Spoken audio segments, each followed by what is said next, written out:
cette nouvelle vidéo BookTok. Le peuple a parlé fort. Il y a eu des bruits de fond là. C'était un peu désagréable sur la fin. Je vous ai entendu et je suis là pour rectifier avant que vous attrapiez ma veste une fois de plus. C'est pas compliqué, la dernière fois qu'on s'est fait une vidéo BookTok, c'est quand j'étais en Espagne et j'ai jugé sans aucune honte les romances préférées de certains influenceurs, certains influx voleurs. Il y a eu un taux de réussite de 50%, c'était très décevant. Je m'attendais à bien mieux. Il y a eu des représailles, il y a eu des conséquences à cette vidéo. En DM, me choper la veste en disant ouais mais en même temps... Des excuses. Je n'entends que ça. Je suis là encore une fois pour sauver un petit peu le niveau de ce pays en vous proposant des vrais livres qui pourraient être vos livres favoris. Je dis pas que c'est les miens, un petit peu quand même. M'inspire de livres vraiment que j'ai adorés et des livres que je regretterais pas de mettre genre dans mon top 3. Pour des raisons qui varient un petit peu, j'en mettrai d'autres. Mais ceux-là, ce sont des bangers. Et c'est accessoirement une occasion de vous donner des livres à lire qui sont vraiment excellents. Parce que j'en ai marre de vous voir tourner autour de 3 trucs là. Ah, ça y est. À un moment donné, on peut commander sur internet. On a des livres numériques, on a des livres audio. Les plateformes se sont mises à jour depuis quelques années déjà. Donc je vois pas pourquoi vous tournez autour du pot. Je vous en supplie, parce que moi j'en peux plus là, il y a plus de dialogue. Le débat il est mort, c'est sec. On se gratte la gorge avec ce que vous lisez, je vous jure. Je vous partage ça, et c'est pas ouvert au débat. Vous pouvez dire que vous avez adoré, mais si c'est pour remettre en question mes goûts, c'est pas, vous êtes pas invité. Vous sortez de là. Voilà. Commençons tout de suite. Là, en vrai, je vous ai fait une liste. On va commencer un peu chronologiquement parce que je vois que ils sont vieux. Ils sont très très vieux. Genre, j'ai commencé à lire avec ça, donc ça remonte à déjà quelques années. Un livre que j'avoue, même aujourd'hui, je peux encore relire et que je kiffe à chaque fois. C'est Punk 57 de Penelope Douglas, cette reine. Hate to Love en français. Excellentissime. Ça se passe au lycée. Ils ont une vibe tellement singulière, mais quand je vous dis singulière, c'est que vraiment, on a affaire à un univers tellement propre au prime de Penelope Douglas avec genre Devil's Night, Bully et tout. Moi, ces séries-là, mais je les surkiffe. Bah, si vous l'avez jamais lu, vous savez pas ce que vous loupez, l'intrigue et tout, genre t'as un peu de bad boy, enfin c'est prenant, tellement mieux réussi qu'un Wattpad, tu vois ce que je veux dire, mais dans cette vibe un peu addictive où genre c'est un peu ton péché mignon ce livre-là. Moi j'adore, je suis fan. Je l'ai relu je pense au moins 3 fois et à chaque fois je suis la mode. Ouais, j'adore en fait, il y a pas d'explication, il est excellent. Il est excellent. Moi ça tu me le mets en livre favori, je suis là en mode ok, je comprends. Genre je comprends, c'est hyper addictif, t'as pas besoin de te justifier ma belle. Genre oui, je comprends. J'espère que tu liras autre chose et que tu pourras le mettre en top 3, tu vois, tu mérites. Mais pour l'instant, en top 1, si t'as lu, allez, une 50aine de livres, je trouve pas ça déconnant. Il est tellement bien. Je sais pas quand est-ce que j'ai fait cette liste, mais j'assume ce que j'ai marqué là. Boys of Brayshaw. Celui-là, je sais que, en vrai, j'aimerais vous le recommander. Mais j'avoue que j'assume pas tellement, ok? C'est une trilogie de Megan Brandy. L'une des premières séries que j'ai lues, c'est-à-dire que j'avais fait le spin-off de Off Campus en anglais, j'ai fait les Devil's Night derrière et j'ai fait Boys of Brayshaw. Ça, c'était les premiers livres que j'ai lus, les premières romances, tout début. Qu'est-ce que ça m'a marqué? Genre Found Family, la plot elle est exceptionnelle, Reverse I.Am. Je sais pas si ça pourrait plaire à quelqu'un qui a déjà lu autre chose, qui a un petit peu d'expérience, etc. Mais il m'a chamboulé le cœur, un peu comme After, tu vois. Vraiment, j'étais scotchée au truc. J'étais tellement fan des personnages. Le personnage féminin, en fait, elle se fait trimballer vraiment maison en maison. Sa mère s'occupe absolument pas d'elle. Elle est hyper enfermée sur elle-même, mais c'est tellement une badass. Quand je pensais à soulever des grandes daronnes, je l'imaginais elle. Elle se laisse pas faire, moi non plus je vais pas me laisser faire. Tu vois, c'est ce genre de personnage que tu intègres à ta personnalité pour te créer une force. Elle est exceptionnelle. Elle est placée dans un foyer à aller dans une université, enfin pas une université, dans un lycée où il y a ses 3 frères qui, enfin pas ses 3 frères, mais genre C-E-S, pas S-E-S, merci, ça va pas commencer à faire de l'inceste là-dedans, parce que là sinon ça posait problème. Il y a du Found Family, Enemies to Lovers, groupe genre vraiment hyper soudé sur les autres tomes derrière, genre vraiment ça fait vraiment cette vibe de famille. Oh mais elle est exceptionnelle, elle est exceptionnelle. Plus les trucs des pestes et t'as des... Oh, t'es dans un drama de lycée, laisse tomber. Genre c'était tellement addictif, et j'avoue que je les ai relus je crois une fois, mais je les ai pas relus depuis des années, et ça serait pas une mauvaise idée, parce que quel banger, vraiment quel banger. J'avais une grosse phase de lecture, c'était comme After, j'étais matin, midi, soir dessus. Alors là, changement d'ambiance, mais excellentissime également, c'est The Way I Used to Be. C'est une... C'est une romance, mais bourré trigger warning. Ça parle d'agression sexuelle, de VIOL. C'est hyper touchant, vraiment. En plus, tu mets les pieds dedans parce que dès le premier chapitre, enfin bref, t'as la scène et tout. Si vous avez tendance à aimer ce genre de lecture, à apprécier que ces sujets-là soient évoqués, vous allez kiffer votre lecture. Mais moi, je me souviens que ça m'avait tellement chamboulé. Et voir comment elle, qui était hyper naïve, pleine de bonnes intentions, enfin bref, tellement confiante, se retrouve avec des traumas de fou malade et derrière comment vraiment elle se détruit en fait. Et le schéma un peu psychologique, les réactions sont tellement bien intégrées à l'histoire que t'as tellement d'empathie pour elle, tu comprends tellement ses décisions, t'es fatigué autant qu'elle, énervé autant qu'elle, vraiment c'est plein d'injustices mais c'est tellement bien fait avec un personnage du coup secondaire qui va essayer un peu de l'aider, d'apporter de la douceur dans toute la noirceur qui la consume et c'est un livre tellement bien écrit. J'ai tellement aimé et il y avait le deuxième tome aussi, j'ai pas hésité à le lire où on voit en fait comment elle se reconstruit etc. Ça apporte beaucoup de douceur en fait à tout ce premier tome qui est vraiment hyper prenant et blessant. Et ça c'est un livre franchement qui regroupe tout et je pense que quelqu'un qui me dit ouais j'ai kiffé ce livre, je te pose pas de questions, je suis en mode ouais je comprends totalement, c'est un excellent livre, vraiment excellent livre, il m'avait tellement retourné à l'époque et c'est pas un livre que j'aurais tellement envie de relire parce qu'il m'a foutu dans le mal plus, mais en même temps, t'aurais bien envie de remettre les pieds dedans, tu vois ce que je veux dire? Bref, si vous l'avez lu, je pense qu'on sera vraiment à l'unanimité sur cet avis-là, mais si vous ne l'avez pas encore lu et que vous cherchez un petit livre qui vous permet un peu de remettre en question plein de choses et qui est hyper intéressant parce que je trouve que le développement du personnage est excellent et il y a vraiment rien à redire. Faites-le et je veux absolument vos avis. Un autre livre que j'accepterai qu'on me dise ça c'est mon livre favori de toute la vie, même si, très hypé sur le BookTok à l'époque, c'est vraiment c'était un phénomène. Mais je comprends totalement et j'empathie totalement parce qu'il m'a foutu dans un état. C'est 1000 baisers pour un garçon de Tilly Cole. Voilà. Celui-là, tu viens et tu me dis j'adore, c'est mon livre préféré. Je suis là. Je te le donne, I give it. Pourquoi? Parce que c'est un livre qui te défonce psychologiquement dans tous les sens. Il est prenant, il est touchant, il est tout ce que tu veux. Genre vraiment t'es là pour souffrir. Mais ça fonctionne. Honnêtement, beaucoup de fois ça m'arrive de me dire que je ne pleure plus sur les livres comme j'ai pu pleurer sur 1000 baisers pour un garçon. Et je ne prenais déjà plus la pilule à ce moment-là. Donc c'est pour... Je me repère à ça parce que je pleurais sur beaucoup de livres mais j'avais un taux d'hormones les gars qui me mettaient absolument pas dans le bien. Donc 1000 baisers pour un garçon c'est vraiment un trauma général mais qui est validé par le reste de la population. Pour moi c'est un 10 sur 10 et j'ai très peur. En fait si je veux lire le deuxième tome il faudrait que je relise le premier mais vu comment le premier m'a mis j'aurais pas tellement envie de le relire. Du coup j'ai pas envie de lire non plus le deuxième mais je dois le faire parce que c'est iconique. Mais comment vous voulez que je me remette là à 23 ans dans un état pareil pour un livre? Voilà. Je me prépare psychologiquement, mais ça fait déjà une paire d'années que j'attends. Et ça ne vient pas. Donc bon, à voir, peut-être que plus tard ça sera le cas. Franchement, celui-là, j'ai même pas besoin de vous faire un synopsis. Si vous voyez pas de quel livre je parle, lisez-le et vous verrez. Vraiment, on en parlera plus tard. Autre livre qui, pareil, a été énormément critiqué sur les réseaux sociaux, qui a pas du tout buzzé, alors que moi, je l'ai adoré et je l'ai vu nulle part sur les réseaux. C'est Somewhere in the Sunset d'Estelle Mascame. Oui, Estelle Mascame, celle qui a fait Dimini. Elle est revenue, c'était quoi, l'année dernière ou il y a 2 ans, avec sa première new romance. Excellentissime, excellentissime. On suit en gros un couple de youtubeurs. Vous savez que j'aime les romances où ça sort de l'ordinaire, t'as des professions et tout. Là, clairement, c'était tellement bien intégré, j'étais en mode give. En fait, on a une influenceuse qui faisait son contenu et en parallèle beaucoup avec son copain, comme on peut voir sur les réseaux sociaux de manière générale, ok? Sauf qu'au final, cette relation, ça se passait absolument pas bien. Que pour les caméras, elle s'en sortait plus, ça faisait X années qu'ils étaient ensemble, etc. Ça finit mal. Et il décide de se séparer, lui il lui faut un peu la misère, genre en mode grave toxic boy, bref. Homme pas capable du tout, homme incapable hein, d'ailleurs. Et lors d'une soirée où elle va décider un peu de prendre l'air, etc., elle va rencontrer quelqu'un qui lui aussi, il sort d'une relation, il veut pas de sérieux, etc. Il commence à devenir amis et après ça se développe sur autre chose. Je ne vous dis pas la suite, mais elle mérite le détour. Vraiment, ce livre, j'ai trouvé qu'il était hyper complet, frais, surprenant, attachant, les personnages sont tellement bien construits, ils restent assez courts, tu le lis mais super facilement. Moi j'étais vraiment prise dedans, je voulais que le lire et pourtant j'avais des trucs à faire et tout, j'étais même pas à la maison je crois quand je l'ai lu et c'est rare que je lise quelque chose quand je ne suis pas à la maison parce que j'arrive jamais en fait à me mettre dedans et là vraiment j'étais à donf. Et j'ai surkiffé ma lecture et personne n'en a parlé alors qu'en vrai ce livre il est trop bien. On me dit ça c'est mon livre préféré, je suis en mode ok il a tout original, il give de la tristesse, il give de l'humour, il est prenant, enfin vraiment il a tout pour... Enfin oh. Et le mec, le book boyfriend est policier. Je n'en dis pas plus. Démerdez-vous, mais il est excellent. Prochain livre, et alors celui-là il m'a traumatisé, mais pareil, voilà. Quand vous me parlez de livres favoris, je veux que vous me disiez ça, parce qu'ils sont uniques, ils sont originaux, parce que t'as jamais retrouvé un livre qui te faisait ressentir ce genre de choses.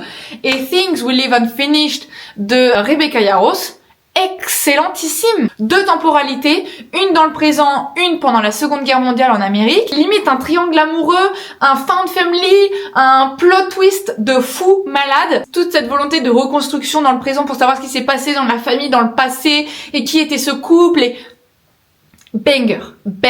J'ai tellement pleuré, j'étais tellement choquée, mais j'ai tellement apprécié chaque partie, autant dans le présent que dans le passé, les 2 romances. Oh, il était monté, mais comme jamais. Il y en a, c'est des cakes, c'est des gâteaux, tu les poses là sur la table, t'es en mode waouh, il a l'air gourmand. Ça, c'était une pièce montée de mariage, d'accord? C'est next level. L'idée, la réalisation, l'écriture, le plot twist. Banger, 10 sur 10, incomparable. Tu ne trouves pas ça tous les matins. Ce livre est une pépite. Tu me dis, Things We Leave Unfinished, c'est mon livre préféré. Je te dis, meuf, t'as des tastes. Meuf, t'es incroyable. T'es un 10 sur 10. T'es belle. T'es intelligente. T'as tout ce qu'il faut.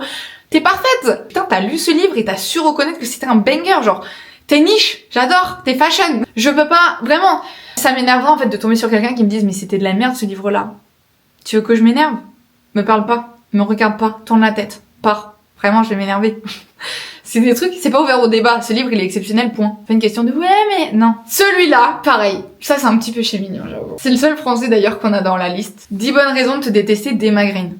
Emma Green, c'est soit ça passe, soit ça casse. Mais alors ce jour-là, qu'est-ce que s'est passé? Excellentissime. Alors, ça plaît ou ça plaît pas, mais il m'a fait voyager, il m'a fait rire, il m'a fait pleurer, il m'a touché. Il m'a tout donné. Il a tout give. On suit une mère célibataire qui se barre à Hawaï avec ses 2 gosses. Ok. Pourquoi il y en a 2? Parce que ça doit être des jumeaux, je pense. En gros, elle a eu un coup d'asseoir avec un mec et tout. Elle se retrouve enceinte et elle a jamais retrouvé ce gars. Et des années plus tard, lui il se rend compte qu'en fait il est daron de ces 2 gamins-là. Elle a pas vraiment envie de changer sa vie, etc. Mais ils sont à Hawaï. En fait, tout ce qu'il faut retenir, c'est que c'est une bête de plot, des bêtes de personnages. Que les gamins, moi je les supporte pas, les gosses. Vous savez que ça passe pas. C'est pas ça passe ou ça casse, c'est que ça passe pas.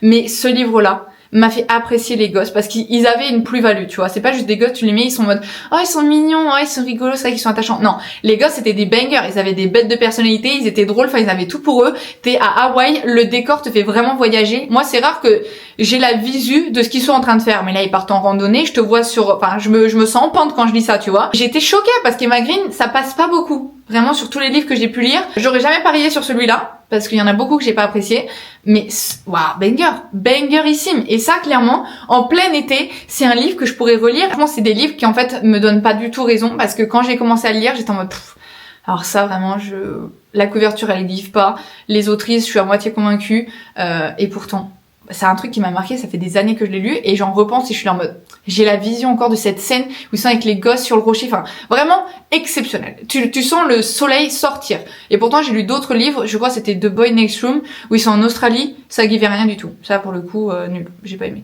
Mais ça, 10 bonnes raisons de te détester, exceptionnel. Sortant un petit peu de la zone de confort de romance, nanana, One True Loves de Taylor Jenkins Reid. J'étais comme ça, genre roulez-moi dessus en fait quand je l'ai terminé. On a un triangle amoureux entre... Comment je vous explique ça? Yango, elle est mariée, pleinement amoureuse de l'amour de sa vie, tout ce que tu veux. Ils sont sur leur lune de miel, si je me trompe pas. Accident d'hélicoptère, son mari disparaît. On sait pas, il est perdu en mer, on sait pas où est-ce qu'il est, voilà. Donc elle fait son deuil. Elle essaye de le retrouver. Des années passent. Et elle finit par tomber amoureuse de quelqu'un d'autre. Ils sont sur le point de se fiancer. Comment il s'appelle là? J'allais dire Chuck Norris. Absolument pas. Le mec là qui se perd sur son île là. Il revient, grosse beubare, des doigts en moins, et il est là en mode ma chérie. Tu fais quoi avec cet homme? Et là, c'est la barre d'Amiada. Qu'est-ce qu'elle fait? Est-ce qu'elle reste avec son mari? Parce qu'ils sont mariés, genre. Elle lui doit fidélité, dans la santé comme dans la maladie. Tu vois, genre dans les galères comme dans le bonheur. Et le mec revient, il est traumatisé de fou malade, mais c'est quand même son mari, sauf que elle a commencé une vie avec quelqu'un d'autre, et tu sais pas quoi faire.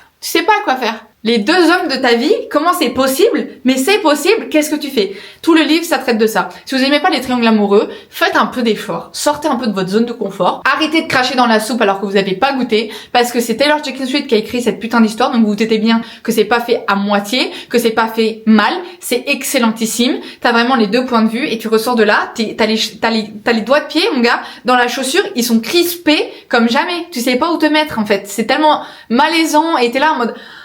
Je sais pas qu'est-ce que je suis censée faire, mais tu le fais, et vraiment exceptionnel, et à la fin vous avez même des questions pour un peu genre faire de la réflexion sur tout le livre. Elle fait pas les choses à moitié, cette dame, elle est vraiment excellente. One True Love, c'est un livre, j'étais en mode... Il m'a donné tellement d'anxiété, mais de la meilleure des façons, et tu me dis que ça c'est ton livre préféré, je suis en mode ok, I give, I salue l'effort, I like the taste, genre...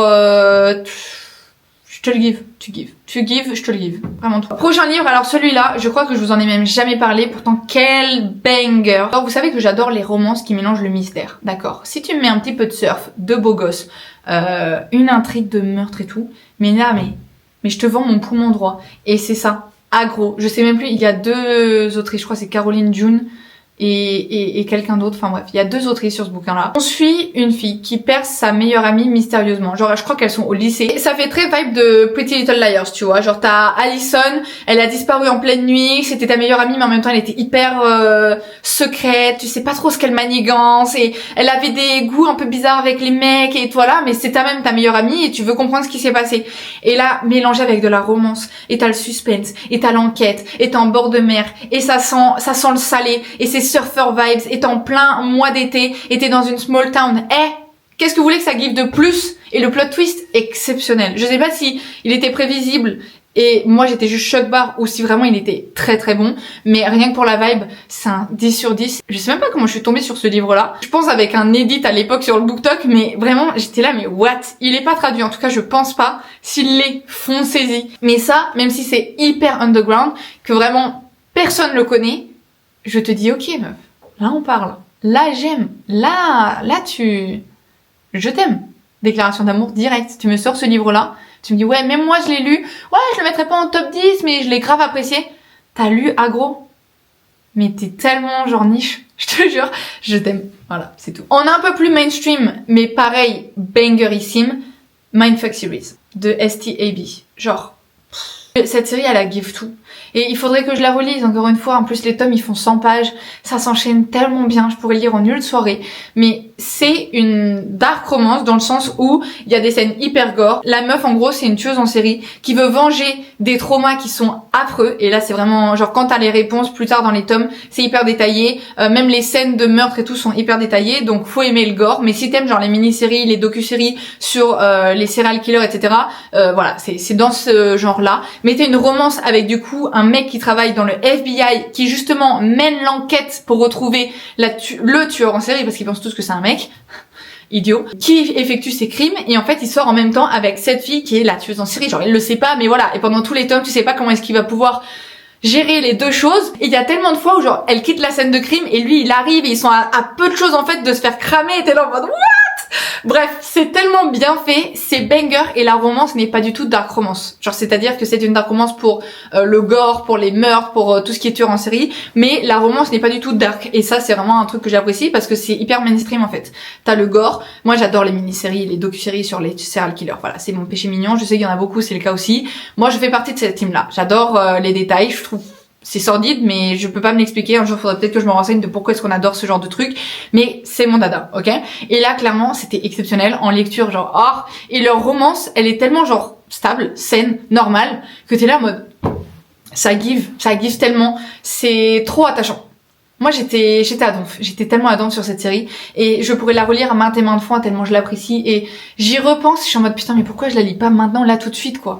Elle est exceptionnelle dans le même esprit parce que franchement j'ai tellement adoré, et vraiment pour les mêmes arguments que Mindfuck Series, de Ruinous Love Series, de comment elle s'appelle, c'est Weber son nom de famille, mais bon je sais plus, bref vous voyez. C'est quoi le premier? C'est Blackbird and Butcher, Leather and Lark and Sight and Sparrow.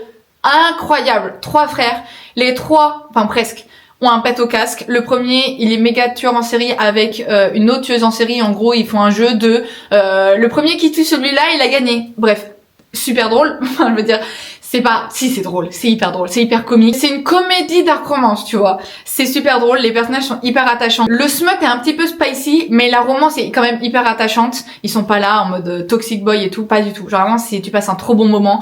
C'est trop drôle. Genre vraiment, c'est trop drôle. Cette série, elle a une place dans mon cœur. Quand j'ai finalement eu le courage de la lire, j'étais là, mais meuf, mais quelle erreur t'as eu de pas lire ça plus tôt.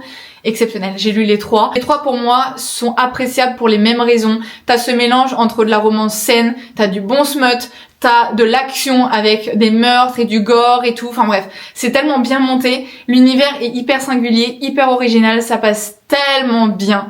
Tu le lis super facilement. Ça m'a réveillée dans la nuit tellement j'avais envie de lire les autres tomes, etc. Genre vraiment, j'étais là à 4 heures en mode, est-ce que c'est grave si je me réveille maintenant pour lire? Et je l'ai fait.